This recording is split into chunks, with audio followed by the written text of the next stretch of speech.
1996 दोपहर के 3 बजे एक प्लेन जो कि कजाकिस्तान से इंडिया में दिल्ली की तरफ आ रहा था। उसी सेम समय पर एक प्लेन जो कि दिल्ली की तरफ से सऊदी अरेबिया की तरफ जा रहा था। इन दोनों ही प्लेन का रास्ता एकदम सेम था। तभी एटीसी यानी एयर ट्रैफिक कंट्रोलर की तरफ से एक सिग्नल आता है सऊदी अरेबिया जाने वाले प्लेन की तरफ, और उनको वो ये बोलते हैं कि आपको 14,000 फीट की ऊंचाई पे उड़ना है, क्योंकि 15,000 फीट की ऊंचाई पे एक दूसरा प्लेन जाने वाला है जो कि कजाकिस्तान से इंडिया की तरफ आ रहा है। सब कुछ एकदम सही चल रहा था। तभी थोड़ी देर बाद दिल्ली के पास में ही एक गांव में जोर से आवाज आती है, मानो बिजली कड़की हो। एक ऐसी आवाज आई और उसके थोड़ी देर बाद लोहे की बारिश होने लगती है।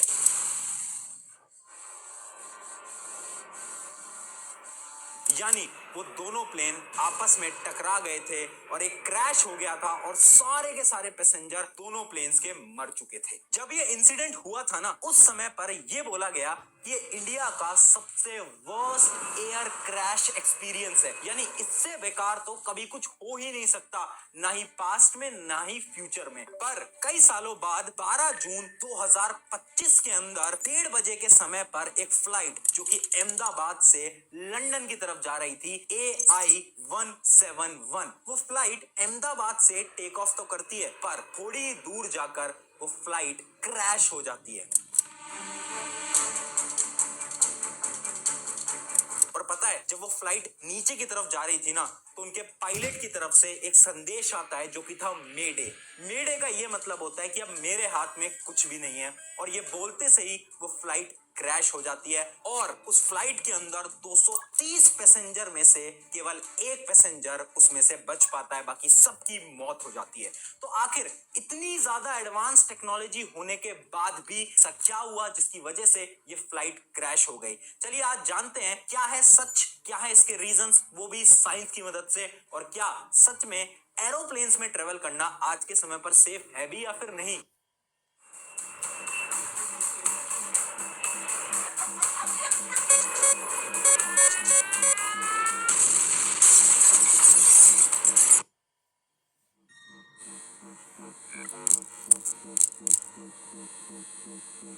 तो हाय एवरीवन, मेरा नाम है प्रशांत। 1996 के अंदर ये जो एयर क्रैश हुआ ना, जब इसके पीछे इन्वेस्टिगेशन होती है ना, तो ये पता चलता है कि दो मेन रीजंस थे जिनकी वजह से ये एयर कोलिजन हुआ था। Reason number 1, lack of technology. 1996 से पहले ना जो टेक्नोलॉजीज थी एयरक्राफ्ट के अंदर, वो बहुत ज्यादा वीक थी, जिसकी वजह से एग्जैक्टली ये पता नहीं चल पाता था कि एक प्लेन दूसरी प्लेन से आखिर कितनी दूर है। और इसका रीजन नंबर 2 जो कि सबसे बड़ा रीजन, कि वो फ्लाइट जो कि कजाकिस्तान से आ रही थी ना, उस फ्लाइट के पायलट्स को इंग्लिश बोलना ही नहीं आता था, जिसकी वजह से वो कम्युनिकेट नहीं कर पाए एटीसी के साथ, जिसकी वजह से ये कोलिजन हो जाता है। पता है, जब एक कोलिजन हुआ था ना, इसके बाद इंडियन गवर्नमेंट ने बहुत सारे स्ट्रिक्ट एक्शन लिए थे ताकि फ्यूचर के अंदर ऐसे कोई भी कोलिजन्स वापस से ना हो। जैसे कि action number 1, secondary radar system. देखो, पुराने जमाने में 1996 से पहले कुछ प्राइमरी रेडार सिस्टम चलाए जाते थे, जिसकी वजह से एग्जैक्ट लोकेशन प्लेन्स की नहीं पता चल पाती थी। पर इस इंसिडेंट के बाद हर एक प्लेन के अंदर सेकेंडरी रेडार सिस्टम को डालने के रूल्स बनाए गए,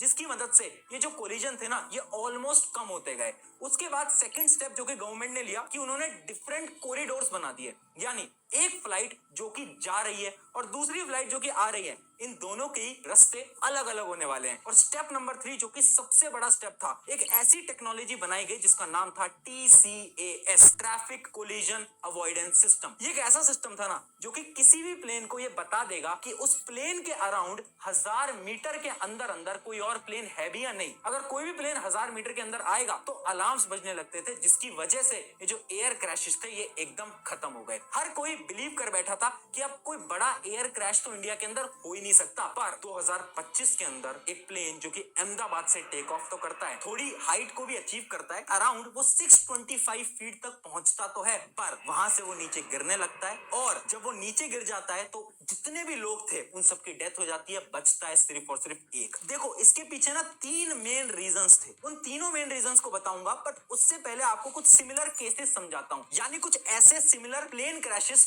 जो कि ऐसे ही हुए थे जैसे कि आपके अहमदाबाद वाली फ्लाइट के साथ हुआ है। जैसे कि केस नंबर 1 1987 के अंदर अमेरिका से एक फ्लाइट जा रही थी। वो फ्लाइट भी एक बड़े रनवे अराउंड 2.5 किलोमीटर का उस रनवे पे जाती है और टेक ऑफ भी करती है। सब कुछ सही जा रहा था, पर 15 से 20 सेकंड बाद वो फ्लाइट नीचे गिरने लगती है और वो फ्लाइट भी क्रैश हो जाती है।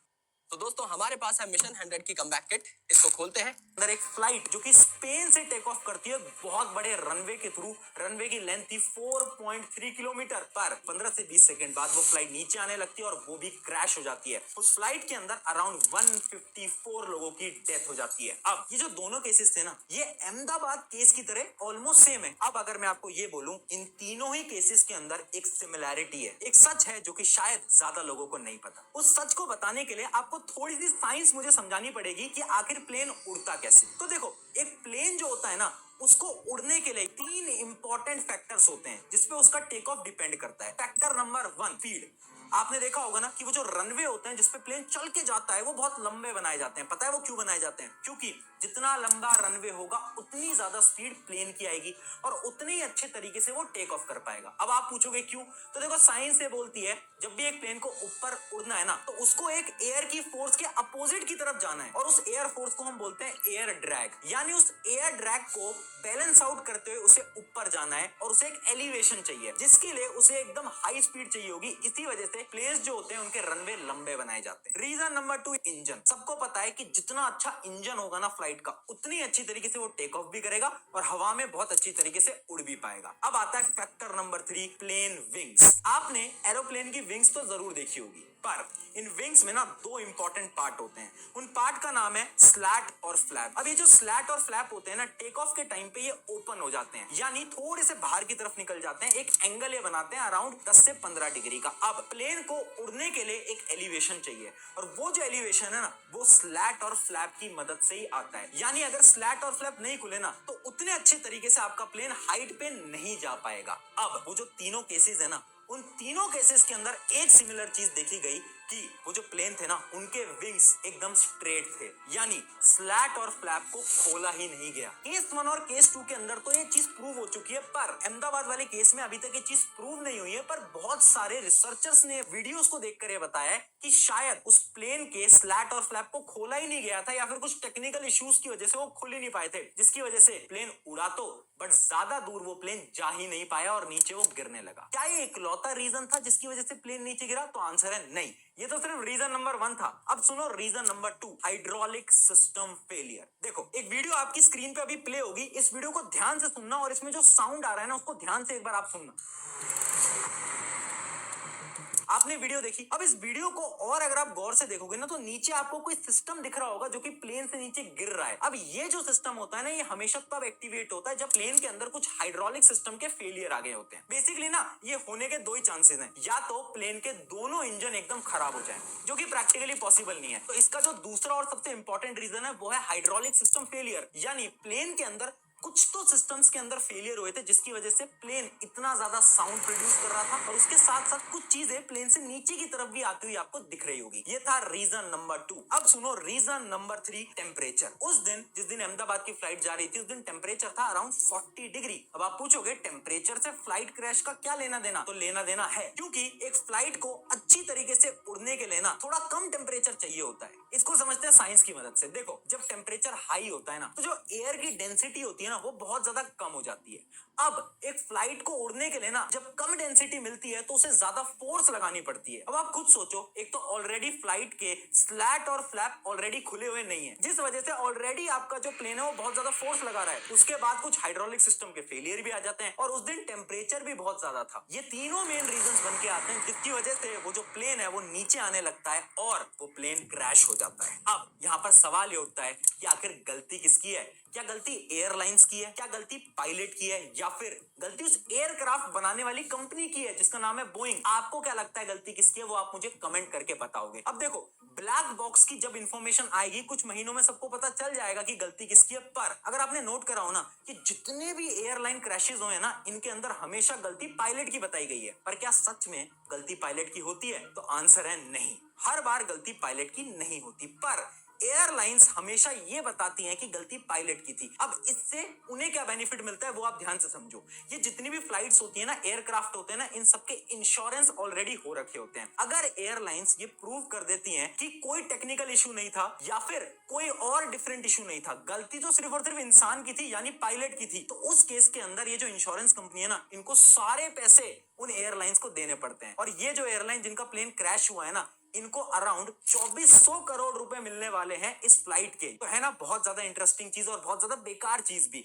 अब यहाँ पर सवाल ये उठता है, क्या सच में एयरलाइंस में आज के समय पर ट्रैवल करना सेफ है भी या नहीं? वैसे मैंने आपको जो 3 रीजंस बताए ना, वो तो साइंटिफिक रीजन थे, पर यहाँ पर एक और थ्योरी है जिसके बारे में बहुत लोग आज के समय पर बात कर रहे हैं। शायद ये भी रीजन हो सकता है इस प्लेन के क्रैश होने का, और वो रीजन ये है कि शायद ये जो प्लेन क्रैश है ये ऑलरेडी प्लान्ड हो, यानी यहाँ पर कोई भी टेक्निकल इशू नहीं हुआ था, ऑलरेडी ये सारी चीजें प्लान की गई थी और इस प्लेन को जानबूझकर क्रैश कराया गया है। अब आप पूछोगे ऐसा क्यों? तो बहुत सारी थ्योरीज ये बोल रही है ना कि अभी से कुछ समय पहले इंडिया और पाकिस्तान की वॉर चल रही थी, जिसके बारे में आप सबको भी आइडिया ऑलरेडी हो गई। अब क्या पता कि ये जो प्लेन क्रैश है इसको जानबूझ के कराया हो, जिसकी वजह से इंडियन इकोनॉमी पे बहुत ज्यादा फर्क आएगा, इंडियन टूरिज्म पे बहुत ज्यादा फर्क आएगा। क्योंकि सोचने वाली बात ये है ना कि ये फ्लाइट कोई डोमेस्टिक फ्लाइट नहीं थी, ये इंटरनेशनल फ्लाइट थी। इसके अंदर सिर्फ इंडियन सिटीजन नहीं थे, इसमें बहुत सारे यूके के सिटीजन भी थे। यानी आज के समय पर ये इशू इंटरनेशनल इशू बन चुका है,